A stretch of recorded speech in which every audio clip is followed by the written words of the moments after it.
all the time. God is good. God is good all the time. दोस्तों, बपतिस्मा का महत्व क्या है? सारे जगत के हर एक मनुष्य ने बपतिस्मा क्यों लेना जरूरी है और बपतिस्मा का मतलब क्या है? जब हम प्रेरितों का धर्मसार, प्रेरितों का विश्वास यह प्रार्थना करते हैं, हम स्वर्ग और पृथ्वी के सृष्टिकर्ता सर्वशक्तिमान पिता पर विश्वास करते हैं। इस प्रार्थना में कुंवारी मरियम से जन्मे उन्होंने पोंतियुस पिलातुस के शासनकाल में दुख भोगा, वह क्रूस पर चढ़ाए गए, मर गए और दफनाए गए और अधोलोक में उतरे। वह तीसरे दिन मृतकों में से जी उठे। अधोलोक में उतरे। अधोलोक का मतलब होता है नरक। नरक को ही अधोलोक कहते हैं। इस प्रार्थना में लिखा है अधोलोक में उतरे।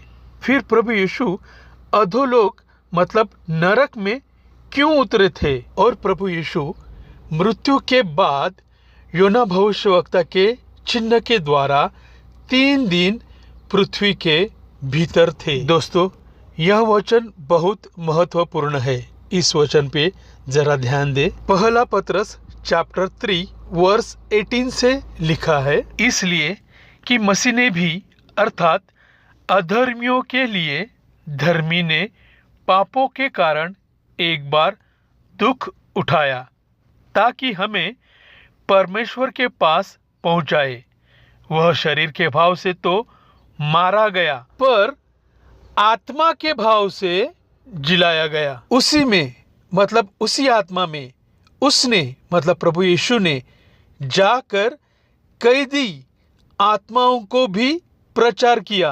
दोस्तों, इस वचन में लिखा है प्रभु यीशु ने जाकर कैदी आत्माओं को भी प्रचार किया। इसका मतलब अधोलोक में, नरक में कैद खाना है।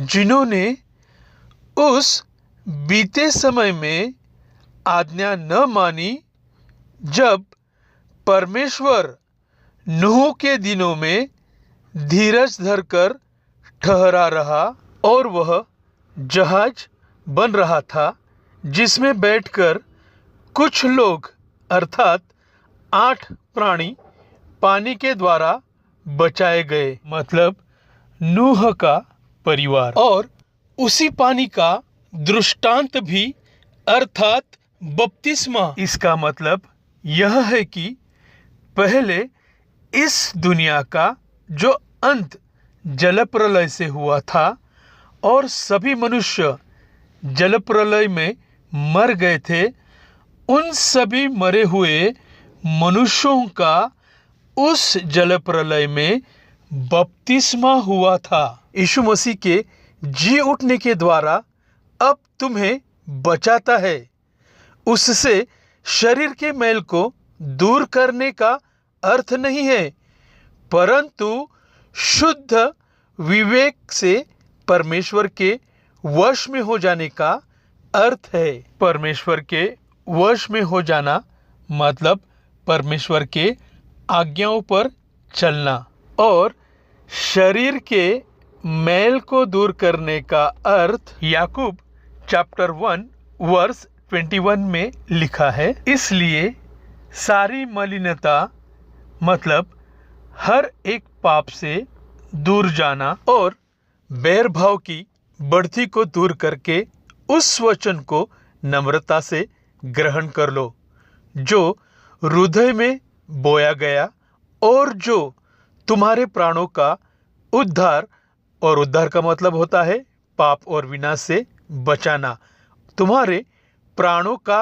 उद्धार कर सकता है। परंतु वचन पर चलने वाले बनो और केवल सुनने वाले ही नहीं जो अपने आप को धोखा देते हैं। दोस्तों, यह ध्यान में रखो कि नूह के दिनों में मतलब जो नूह का जहाज था वह एक दिन में बना नहीं था, उसे साल लगे थे और उस समय नूह लोगों को समझाने की कोशिश कर रहा था, फिर भी लोगों ने उसकी बातों पर विश्वास नहीं किया। उन्होंने परमेश्वर के आज्ञाओं को माना नहीं। जब पृथ्वी के सभी मनुष्य, पशु, पक्षी उस जल प्रलय में मर गए और जो मनुष्य उस जल प्रलय में मर गए वह हजारों साल अधोलोक के मतलब नरक के कैद खाने में कैद है, और उन सभी का न्याय परमेश्वर के महान दिन जो आने वाला है उस समय होगा। इस सुसमाचार को प्रभु यीशु ने खुद अधोलोक में मतलब नरक में उतरकर उन्हें सुनाया था, क्योंकि उस समय परमेश्वर के पवित्र वचन उनके पास नहीं थी। लेकिन अभी परमेश्वर प्रभु यीशु मसीह के पवित्र वचन हमारे पास है। फिर भी उन पवित्र वचनों को जो कोई मानता नहीं, उन लोगों की क्या हालत होने वाली है इसके बारे में सोचो। पहला पतरस चैप्टर 4 वर्स 5 और 6 में लिखा है, पर वे उसको यानी प्रभु यीशु को जो जीवितों और मरे हुओं का न्याय करने को तैयार है लेखा देंगे। क्योंकि मरे हुओं को भी सुसमाचार इसलिए सुनाया गया कि शरीर में तो मनुष्य के अनुसार उनका न्याय होगा, पर आत्मा में वे परमेश्वर के अनुसार जीवित रहे। इस वचन में भी लिखा है कि मरे हुओं को भी सुसमाचार सुनाया गया था। और ये मरे हुए कौन है?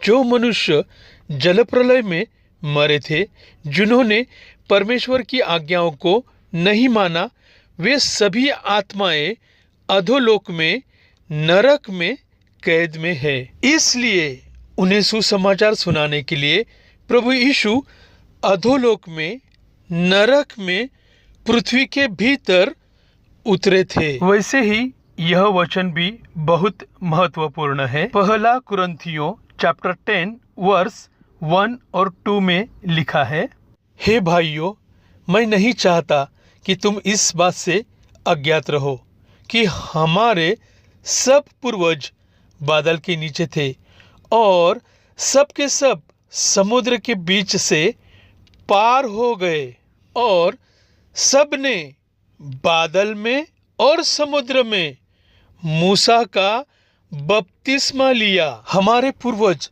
मतलब सारे इस्राएली लोगों का बादल में और समुद्र के बीच मूसा के द्वारा बपतिस्मा हुआ था। दोस्तों, हमारे कई ईसाई भाइयों की एक गलत सोच है कि मैं ईसाई हूँ और मैं प्रभु यीशु को मानता हूँ, बस बाकी उनका प्रभु के वचनों से कोई लेना देना नहीं है। हमारे माँ बाप ईसाई है इसलिए मैं ईसाई हूँ, बचपन में मेरा बपतिस्मा हुआ है। इस तरह से हम प्रभु यीशु के साथ जुड़ नहीं सकते। सारे जगत के हर एक छोटे बड़े मनुष्य ने अपने आप से खुद अपने से प्रभु यीशु को अपने जीवन में स्वीकारना होगा। अगर आप सिर्फ मसीह है तो आपको कोई प्रभु का लाभ नहीं होगा। अगर आपका प्रभु यीशु के वचनों से कोई संबंध नहीं है तो दोस्तों, इस वचन पर जरा अधिक ध्यान दीजिए। यह वचन बहुत ज्यादा महत्व रखता है। यशायाह चैप्टर 5 वर्स 11 से लिखा है, हाय उन पर जो बड़े तड़के यानी सुबह उठकर मदिरा यानी शराब पीने लगते हैं और बड़ी रात तक दाख मधु यानी शराब पीते रहते हैं, जब तक उनको गर्मी यानी नशा न चढ़ जाए। उनके भोजों में वीणा, सारंगी, डफ, बांसुरी और दाख मधु यानी शराब ये सब पाए जाते हैं, परंतु वे यहोवा के कार्य की ओर दृष्टि नहीं करते और उसके हाथों के कामों को नहीं देखते। इसलिए अज्ञानता के कारण मेरी प्रजा बंधुआई में जाती है। उसके प्रतिष्ठित पुरुष भूखे मरते और साधारण लोग प्यास से व्याकुल होते हैं। इसलिए अधोलोक ने मतलब नरक ने अत्यंत लालसा करके अपना मुंह हद से ज्यादा पसारा है और उनका वैभव और भीड़ भाड़ और आनंद करने वाले सब के सब उसके मुंह में यानी नरक में पड़ जाएंगे। यशायाह चैप्टर 47 वर्स 14 में लिखा है, देख वे भूसे के समान होकर आग से भस्म हो जाएंगे, वे अपने प्राणों को ज्वाला से न बचा सकेंगे। वह आग तापने के लिए नहीं, न ऐसी होगी जिसके सामने कोई बैठ सके। दोस्तों, सारे जगत के मनुष्यों को थोड़ी भी कल्पना नहीं है कि वह मृत्यु के बाद कहाँ जाने वाले हैं। जगत के सारे मनुष्यों को पता ही नहीं कि मृत्यु के बाद उनका क्या होने वाला है। इन सभी वचनों की थोड़ी सी भी जानकारी नहीं है, लेकिन हमारे पवित्र शास्त्र बाइबल में ये स्पष्ट तौर पे लिखा है कि मृत्यु के बाद हर एक मनुष्य कहाँ पे जाने वाला है। दोस्तों, ज्वालामुखी यही नरक की आग है। परमेश्वर हर एक मनुष्य को समझाने की कोशिश कर रहा है कि वह मृत्यु के बाद कहाँ जाने वाला है। अगर आप प्रभु के वचनों को मानते नहीं है तो वह आग तापने के लिए नहीं, न ऐसी होगी जिसके सामने कोई बैठ सके। When it comes to a lost soul, you give them the gospel, and by faith and through the love of God, they receive Jesus. After they receive Jesus, they have to know that there has to be a change and a difference in their lifestyle. And how can that happen? By allowing the Holy Spirit to do their work in them. But a lot of people think by saying, I'm Christian, so that grants me heaven. No, it's not just by saying Christian. You have to surrender, you have to repent, and you have to what? Allow God to do His complete and holy work in you and live for Jesus. So, yeah, man, it's time to fear God. Hey, man, I want to tell y'all Jesus loves y'all, bro. It's time to repent and receive Jesus. That better flip me off, man. Yeah. Yep. Okay. What do you think is the purpose of life? Love. Love. Yeah. Okay. Do you know who love is? Love is all of us. It's in us. It's in everybody. Do you know where it came from, though? God. God. Jesus Christ and beans and rice. Okay, so Not me, serious. Jesus Christ, yeah. Yeah. I believe that too. I'm a Christian too. Yeah. You know, you're a Christian. You believe in Jesus. Yeah, I believe in Jesus. Okay. Do you know what the gospel is? Yes. If you're trying to like interview on me, like being at a gay club, is that what you're trying to do? Saying what? Trying to like preach on like being God I'm and trying to let people know that Jesus is the only way to heaven and give them Yeah. hope.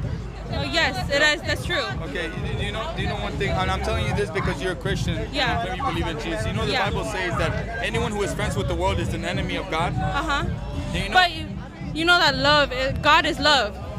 God is love. Okay, so That's it. do you think because God is love, He loves sin? God loves every sin. God loves every sin except the sin of not believing in Him. But not believing in Him produces all the other sins. No, absolutely not. Because God is love. No, the Bible says, shall we continue in sin that grace may abound? And Paul says, certainly not.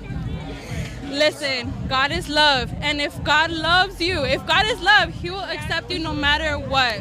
He loves the person, maybe not the sin, but He will love that person until they come and see Him. So do you feel like because God is love, everybody wants to heaven, even if they gave their life to sin?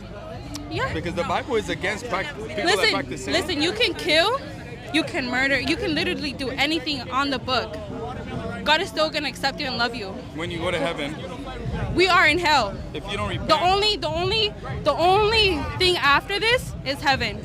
We are in hell. so you think Yes, baby. this is is heaven. not This is hell. hell. This is hell. It's not. You see how much the devil has manipulated many people. It's people that don't. Let's just preach. God have mercy.